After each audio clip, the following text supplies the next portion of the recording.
A young man with black hair stood there, his face covered in blood. He was bare-chested and held something special, the Holy Grail, a golden pill that could grant a deep wish. He looked at the Holy Grail for a while, his eyes closed, as if he was pondering something important. His heart was heavy with the weight of the world, and he was about to make his wish when suddenly, a brilliant light burst forth from the pill, surrounding him completely. Later that night, inside a big office building, we found the same young man, now identified as Kim Darim. He approached his department head, seeking permission to leave work early. He also asked about the possibility of an office get-together, but sadly, he was told there would be no such gathering that day. Kim Darim thanked his superior politely and left the office. His co-workers, concerned about his increasing isolation, began to talk to the department head about him. They noted that while Kim Darim occasionally cracked jokes, it had been a long time since he attended any social events. They understood that he was carrying a heavy burden and had achieved a lot, but they worried about him. In response, the department head advised them firmly to focus on their own work and not interfere in others' matters. Another employee asked why the usual office gathering was canceled, hinting that it might be because of Kim Darim. Later that day, we spotted Kim Darim at a flower shop. The shopkeeper was delighted to see him after such a long time, and asked if it was his wife's birthday. Darim confirmed by buying a lovely bouquet of flowers. He then went to a food stall and bought 150 grams of seaweed. The stall owner asked the same question about a birthday, and Darim replied that it was indeed a special day for his beloved wife. When he returned home, Kim Darim announced his arrival to an empty house. He went on to cook dinner, set the table, and served 3 meals, one for himself, one for a teddy bear sitting across from him, and one for the bouquet of flowers. He began to eat alone, talking to a framed picture of his family, himself, his wife, and their young daughter. He confessed to the picture that his cooking couldn't compare to his wife's, and apologized for not preparing a better meal on her birthday. After dinner, he took a bath, changed into fresh clothes, and retreated to his study. Here, he pulled out a journal and started writing. He marked the date, wished his wife, Yoon Kyung-ah, a happy birthday,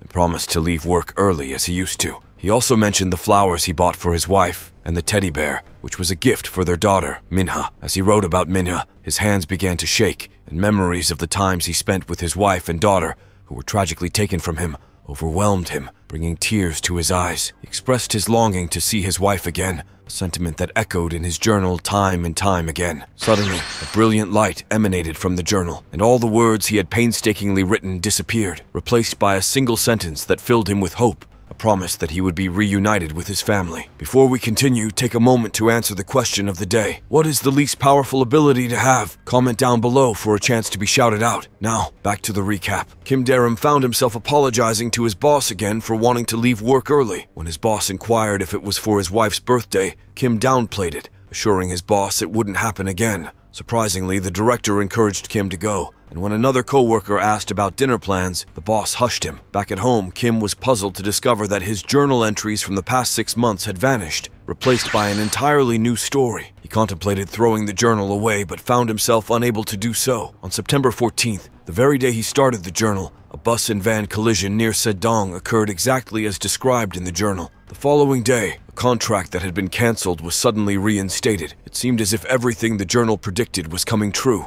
Kim began to entertain the possibility that if the journal was accurate, he might have a chance to see his wife and daughter again. He discovered a note in the journal that stated he would enter a parallel world at 10 p.m. on September 18th. Glancing at the clock, he realized that the fateful hour was almost upon him, and he braced himself for what lay ahead. At precisely 10 p.m., Kim felt a powerful force pulling him into a void, and he found himself seated in a dense forest surrounded by a group of bewildered individuals. Recalling the journal's uncannily accurate predictions, Kim contemplated their current situation. Soon, a disembodied voice announced the commencement of a tutorial, leaving everyone to wonder if they had somehow entered a game-like realm. Although they couldn't fathom why, Kim had a strong sensation that this parallel world resembled a video game. The voice instructed each person to select a weapon, warning that those who failed to choose one would receive a default sword. Kim opted for a sword, and it materialized instantly. Though he briefly wished he had chosen a gun, he noticed that those who desired firearms ended up with bows and no arrows. The voice then issued a grave warning about incoming zombies and the necessity to fight. As the undead creatures began to appear, everyone except for Kim was paralyzed by fear. Driven by his unwavering determination to reunite with his family, Kim struck first, dispatching a zombie and experiencing a significant boost in his stats. With his newfound power, Kim battled the zombies more effectively. Even as he witnessed others being killed by the relentless horde, he remained resolute, ultimately defeating 58 zombies. As a reward for his efforts, the system granted him 100 achievement points, a sharper sword, and 2 additional freedom stat points. He realized he was no longer fatigued and discovered that his character bore the name Yoon-jae Kim. Soon, the voice announced that only 198 people had survived the first round, and the second stage was about to begin. In just 4 days, only the top 100 would advance. This revelation sent shockwaves through the crowd, but Yoon-jae remained calm, drawing strength from the knowledge he had gained from the mysterious diary. The system explained 2 ways to earn points: battling monsters in the parallel world, or taking half the points from another player by defeating them. This information fueled suspicion and mistrust among the players, but Yoon-jae saw a different path. He encouraged them to unite and hunt monsters as a team, hoping to boost their chances of survival. With his plan in mind, he walked away, catching the curious gaze of a fellow survivor. When she asked where he was headed, he replied with unwavering determination, to survival. Meanwhile, a young lady named Yura Jung caught up with Yoon-jae Kim and introduced herself. She expressed her desire to join him, but Yoon-jae declined her offer. However, Yura Jung was persistent, trying to convince him that she could be a valuable asset. In response, Yoon-jae Kim questioned whether she had personally killed any zombies. Unable to provide an answer, Yura Jung seemed to confirm his suspicion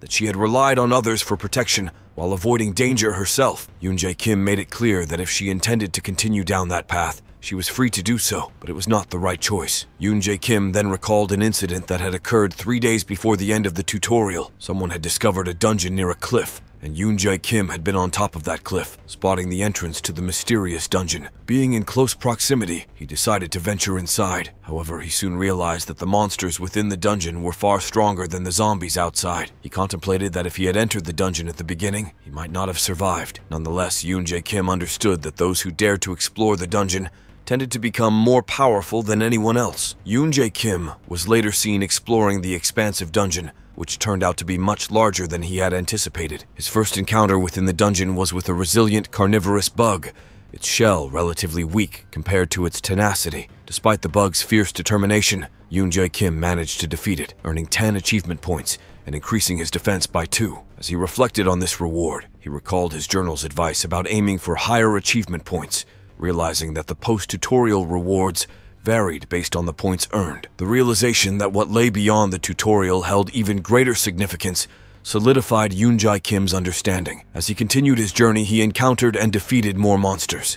Sensing his stats steadily improving, he became aware that the next challenge would involve moss ants, creatures notorious for their collective and dangerous nature. When he stumbled upon the moss ants, Yoon-jae Kim cleverly used the bread he had to distract them, managing to eliminate some of the ants. With 5 of them remaining, he engaged in a fierce battle, skillfully fending off their attacks and ultimately impaling his sword into the last ant. The system acknowledged his victory, rewarding him with the strength and flesh of the moss ants, and offering him the opportunity to acquire a skill related to them, which he gladly accepted. Yoon-jae Kim felt fortunate to have acquired a skill in the second stage, recognizing its rarity. Although the skill he obtained was categorized as E rank, he considered himself lucky given the challenging circumstances. He then carefully scrutinized his diary, contemplating whether its entries held truth. According to the diary, a few other individuals should have entered the dungeon the following day. Curious to know their identities, he attempted to flip to the next page but found himself unable to do so, leaving him pondering the enigmatic nature of the diary. Yoon-jae Kim wondered whether the diary originated from his future self, or if someone else from the future was sending him this valuable information. He also came across references to the Holy Grail, a subject about which he had no prior knowledge. Meanwhile, in another part of this mysterious world, a muscular man sat on a stone boulder, his hands stained with the blood of another person. Frustration and anger filled him as he checked the leaderboard for achievement points, finding his name, Do-hyung Kim, in the second-place position, with Yoon-jae Kim claiming the coveted top spot. Clenching his teeth in anger, Do-hyung Kim wondered who this Yoon-jae Kim could be and what made him so formidable. At that very moment, Yura Jung approached Do-hyung Kim, sharing her description of Yoon-jae Kim. Taking hold of Do-hyung Kim's arm, she made a proposal. She would tell him where Yoon-jae Kim was if he allowed her to have the last man, who was begging for his life. After a brief moment of consideration, Do-hyung Kim agreed to the deal, handing over the trembling man. As he pulled Yura closer, she understood his unspoken desire, and reluctantly she complied with his wishes. Tragically, Yura Jung ended the man's life as part of her dark agreement, Meanwhile, deep within the dungeon, Yoon-jae Kim continued his tireless battle against the relentless moss ants. With each ant he defeated, his stats improved, and he watched in awe as his achievement points reached 1675. It was remarkable progress, considering it had been less than 2 days since the tutorial began. While his magic hadn't improved significantly, he felt it was adequate for now. Yoon-jae then stumbled upon the formidable Moss Ant Queen, a massive creature surrounded by a swarm of her loyal subjects. He weighed his options, contemplating whether to hunt more ants before facing the queen. However, he remembered the journal's prediction about more people entering the dungeon and didn't want to miss the chance to confront the queen. Suddenly, the system notified Yoon-jae of the rewards he had received due to his high ranking. He obtained 3 days' worth of rations and 8 random stat points. Witnessing his strength and stamina increase by 2, agility by 3, and magic by 1. Satisfied with his newfound abilities, Yoon-jae decided to use the bread as bait. He tossed it, diverting the ants' attention and allowing him to attack them more effectively. Although the queen seemed to be standing still, directing her army, Yoon-jae remained confident about defeating them. As he continued to battle, his stamina steadily rose. One of the ants bit his leg, but he swiftly dispatched it, appreciative of the extra protection and strength he had gained from his previous victories. Yoon-jae realized the true value of even an E-rank skill. Driven by determination, he persevered, taking down all the ants until only the queen remained. In a swift and agile move, he disappeared and reappeared on top of the queen, driving his sword into her head and ending her life. After the intense battle, Yoon-jae scanned the dungeon for any remaining threats, but found that the entire swarm of moss ants had been wiped out. He marveled at how much his skills had developed since the tutorial began. At that very moment, Do-hyung Kim and Yura-jung, along with other adventurers, entered the dungeon. Do-hyung's eyes shone with determination as he set his sights on surpassing Yoon-jae in achievement points, hoping to take advantage of any weariness Yoon-jae might be feeling after battling so many monsters. The system recognized Yoon-jae Kim's incredible achievements in eradicating the moss ants from the dungeon, ensuring that no more of the creatures would spawn there. In return for his heroic efforts,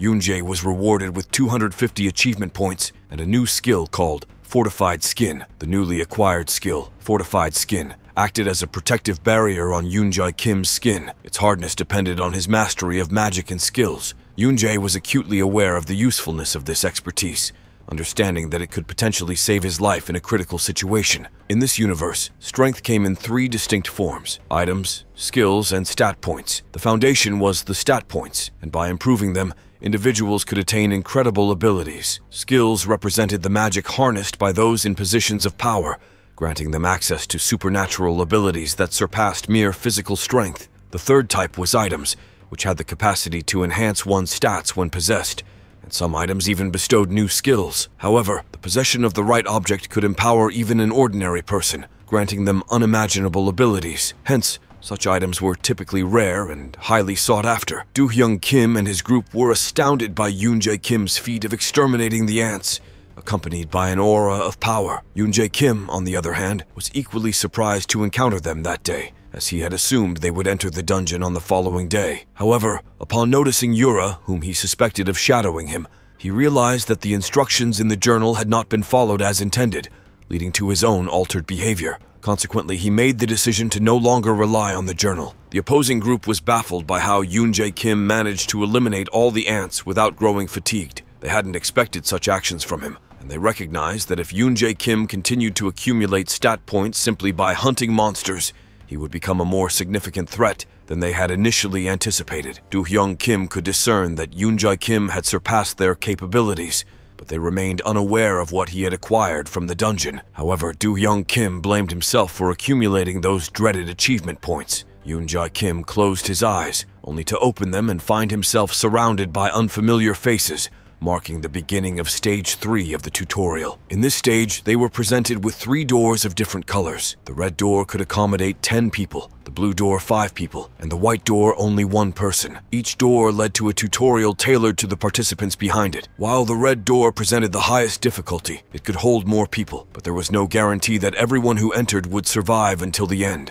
In contrast, the blue door offered a lower difficulty level, and overcoming challenges with a group of 5 was more manageable. The white door provided a simpler route by allowing only 1 person to enter the tutorial. The system then informed them that the person with the highest achievement points would have the privilege of choosing a door first, setting the stage for the next phase of their mysterious journey. The others couldn't help but feel that the instruction was unfair, especially since the system had allowed Yoon-jae Kim to make the initial selection. However, as soon as they heard the protocols, they found themselves compelled to enter the white door. The system then clarified that the order of door selection was determined by specific criteria, challenging the assumption that Yoon-jae Kim's choice would be predictable given the circumstances. While standard practice would have dictated Yoon-jae Kim choosing the white door, everyone was left stunned when he selected the red door. Speculation ran rampant about whether he believed all 10 people could survive behind the red door. There appeared to be no clear reason for his choice, leading some to wonder if perhaps the red door held an unforeseen advantage. Subsequently, the system prompted Park Joo-ho to make his choice. To everyone's astonishment, he chose the white door, causing others to perceive him as selfish for not aligning his choice with Yoon-jae Kim's. Park Joo-ho defended his decision, explaining that there was no way to ensure that if he chose the red door, others would follow suit. He expressed confidence in his own chances of survival through the white door, emphasizing that he wouldn't pass up such an opportunity. As the remaining participants began choosing the blue door, Park Joo-ho confronted Yoon-jae Kim, highlighting what he perceived as the folly of Yoon-jae's decision. He acknowledged that Yoon-jae Kim had been on a successful trajectory since the second stage. Nevertheless, Yoon-jae Kim stood by his choice, pointing out that Park Joo-ho had made his own decision as well. Annoyed, Park Joo-ho told Yoon-jae Kim to stop masking his own foolishness, and Yoon-jae Kim retorted by suggesting that the blue door might have been a wiser choice for Park Joo-ho. The system then announced that, since the required person for the white door had entered, and the group of 5 for the blue door was complete, the rest must proceed through the red door within 10 minutes. Park Joo-ho remained apprehensive about the red door, fearing the potential dangers it might hold. However, as he hesitated, another person took the initiative to open the white door. Seizing the opportunity, Park Joo-ho attempted to attack the person with a kick. Yoon-jae Kim swiftly intervened, gripping Park Joo-ho's hand, and implored him to show mercy, recognizing the tension and danger in the room. Park Joo-ho could feel the strength in Yoon-jae's grip as they stood in front of the doors, which were set to close in 5 minutes. Yoon-jae Kim approached the injured individual, inquiring if he wanted to accompany him, since Park Joo-ho had entered the white door. However, the injured person declined the offer, and Yoon-jae, along with the rest of the group, left him behind. Tragically, flames suddenly consumed the unfortunate individual, leading to a fiery and horrifying death. Upon stepping through the red door, Yoon-jae Kim found himself in a desolate village. There, he encountered a woman named Kim Yoon-ji and a man named Yoo Jung-yu. Noticing bloodstains on Yoo Jung-yu's attire, Yoon-jae questioned whether he had killed someone prior to their arrival. It hadn't crossed Yoon-jae's mind that the blood could be from a monster. Before Yoo Jung-yu could clarify, Yoon-jae dismissed his explanation, opting to be seen as a useless coward rather than an idiot. The system then revealed the details of the third stage to those who had chosen the red door. This stage would span 10 days, during which monsters would spawn in the village twice daily, totaling 20 encounters. The exact timings were unspecified, but the system emphasized the need for self-defense. The participants were also tasked with safeguarding a boulder in the village center, and failure to protect it would result in a failed tutorial. At least one survivor was imperative for success. However, if no survivors remained in the village, individuals would be teleported based on their proximity to it, with the system stressing that being outside the village was safe. With this information in mind, the third stage commenced. Yoon-jae Kim deduced that the rules in place might prevent them from staying together, and someone might attempt to flee. Thus, he suggested to Yoo Jung-yu and Kim Yoon-ji that they should head toward the village center where the boulder was located. However, he couldn't ignore the daunting difficulty of the task ahead. While they made their way toward the center, Yoon-jae Kim inquired about their intentions, whether they planned to fight or run. Eunji responded by stating that even if they fought, their chances of survival were slim, as the system had already indicated that it would be challenging even with a group of 10 people, let alone just 3. Yoon-jae Kim then made Eunji realize that the difficulty stemmed from the rules, which required at least one person to remain in the village, while the area outside the village was considered safe. Consequently, even with 10 people, there would always be someone who wanted to escape,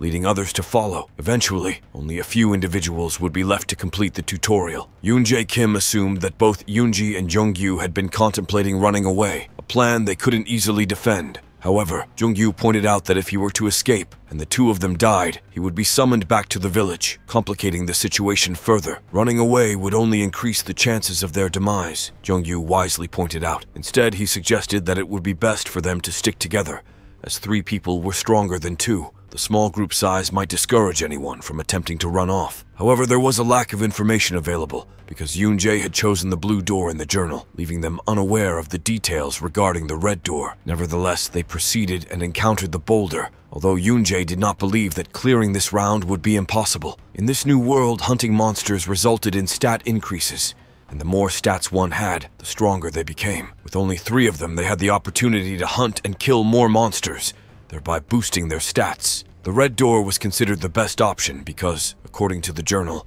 after the 3rd phase, they would be summoned back to the same location to begin the 4th stage of the tutorial. Furthermore, the journal stated that those who survived the red door returned much more powerful than the others. Yeonji became upset when she heard Yoon-jae suggest that they should kill more monsters. Just then, a large number of demon goblins appeared, causing Yoon-jae Kim to wonder why they weren't given a break. He urged Yoon-ji and Jung-gyu not to let the demon goblins destroy the boulder, which was their mission. Yoon-jae engaged in battle with the demon goblins while Yoon-ji and Jung-gyu stayed close to the boulder.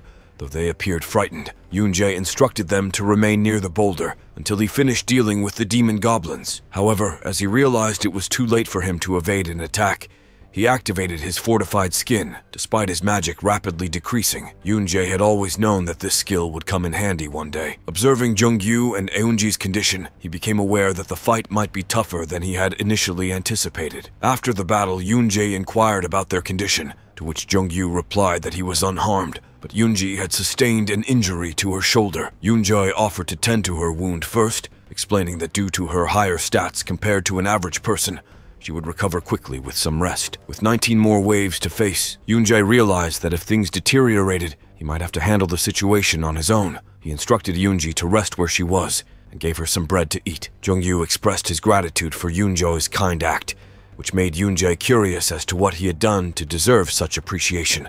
In response, Jung-gyu explained that he was thankful for Yoon-jae's help, both in the past and on several other occasions. Their bond began to grow stronger as they faced the daunting challenges ahead together. Yoon-jae then asked Jung-gyu if he had any questions for him, but Jung-gyu responded that he didn't have any questions and just wanted to say thank you. However, Yoon-jae could sense that Jung-gyu had something significant on his mind. Eventually, Jung-gyu opened up about the incident where he had taken someone's life, which Yoon-jae had inquired about earlier. He confessed that it was true, and though he had not wanted to resort to such actions, the person had attacked him first. Yoon-jae asked if this incident had been weighing on Jung-gyu's mind, to which he responded that he had no choice but to dwell on it, as not defending himself could have resulted in his own death. Realizing that he had been overly harsh with Jung-gyu earlier, Yoon-jae sincerely apologized and urged him not to misconstrue his initial words. Being young, Jung-gyu couldn't contain his emotions and began to cry. Yoon-jae attempted to console him. However, when they turned to check on Yoon-ji, they discovered she was nowhere to be found, leaving them puzzled as to where she might have gone. Yoon-jae and Jung-gyu couldn't find her until evening. Jung-gyu wondered if she had run away, and Yoon-jae could only conclude logically that she was probably scared. Jung-gyu felt sad about it and pondered what to do next. Yoon-jae suggested that they focus on killing more monsters, reasoning that with fewer people there would be more monsters for each of them to handle. Left without any alternatives, Jung-gyu agreed, but wondered what would happen if the boulder was destroyed. Yoon-jae was uncertain and hypothesized that they might die if they failed the tutorial. Clueless about what to expect, they decided to take a break and discuss their plan for the upcoming wave. Soon after, the next wave began, and they focused on defending the boulder. Jung-gyu was exceptional in his defense, while Yoon-jae used his fortified skin skill to harden his body, kicking away a demon goblin before killing more of them. Yoon-jae gained more stats than he had while battling the moss ants.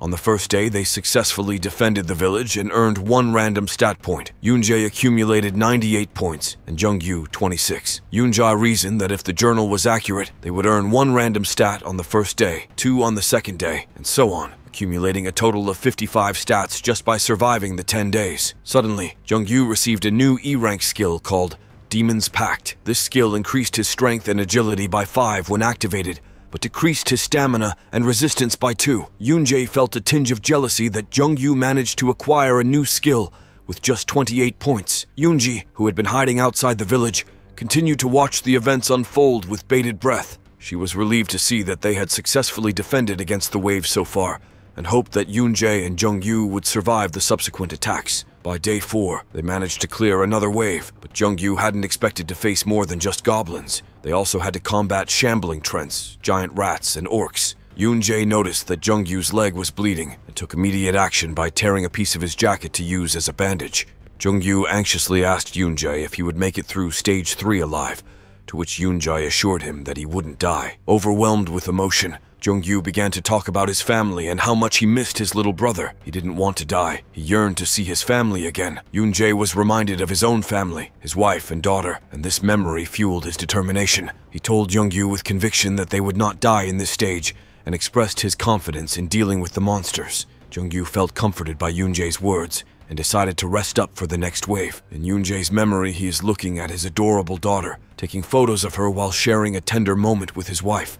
Suddenly, his daughter makes a sound, and Yoon-jae picks her up. He realizes that she has such a beautiful face and wonders who she inherited her features from. Yoon-jae is utterly charmed by his daughter. Back in the present, they manage to survive until day 10. They are puzzled as to why the next wave has not yet appeared, and Yoon-jae has a sinking feeling about it. Suddenly, the boulder's surface begins to crack, and then it shatters. To their astonishment, a boss monster, the Demon Lich, emerges from inside the boulder. Yoon-jae tells Jung-yu to handle the rest of the enemies while he takes on the boss alone. The boss lunges toward Yoon-jae, who swiftly slides under it and slashes at it with his sword. Meanwhile, Jung-yu activates his Demon Pact ability and engages the skeleton minions in battle. Yoon-jae manages to stab the boss in the back and runs his sword along its body all the way to its tail.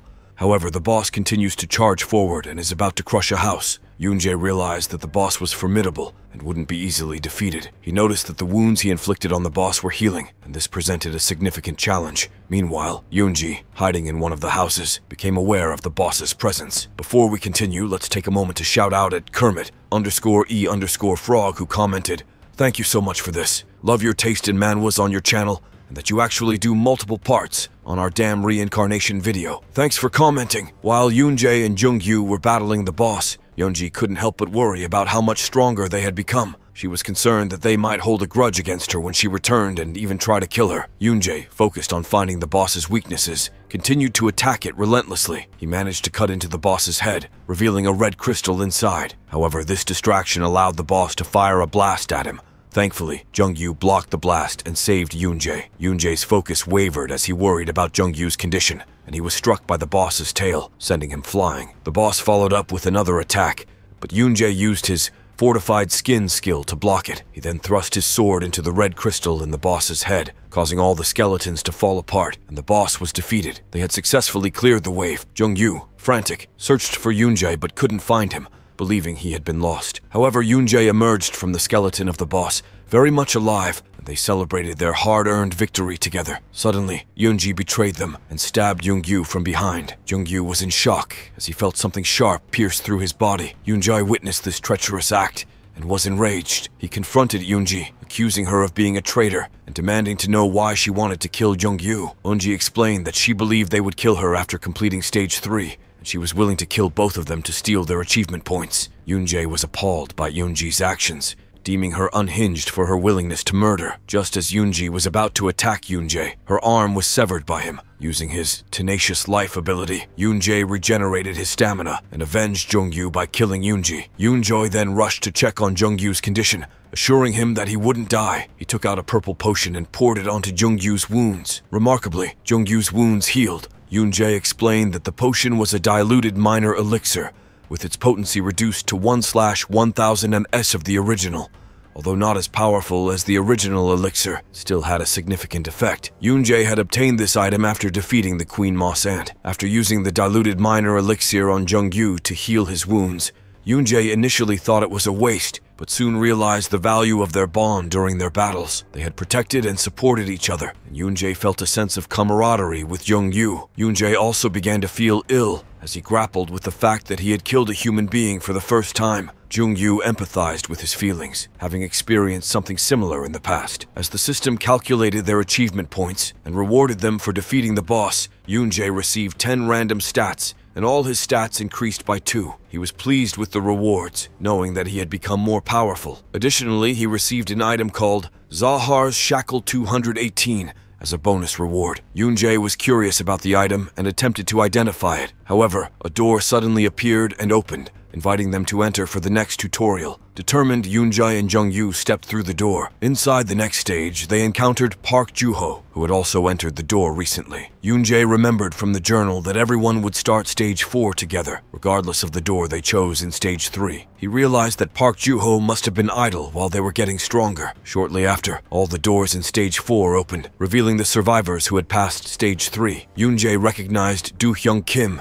and Yura Jung among them. Judging by their appearance, Yoonjae deduced that they had also gone through the red door and either faced stage 3 by themselves or possibly eliminated other players to survive. The system announced that 56 survivors had made it to stage 4, which would involve a team competition. They would form teams with everyone present and compete against another team at a different location. The team with more points earned by defeating monsters would win and proceed to the final tutorial, while the losing team would receive nothing. To earn team points, they needed to enter the white door and defeat monsters, while entering the black door would grant individual stats and points. Depending on the number of monsters defeated beyond the black door, items would be awarded in the main room at midnight every day, and they could return to the main room using the door command, with progress being saved automatically. In stage 4 of the tutorial, the survivors were divided into teams for a competition.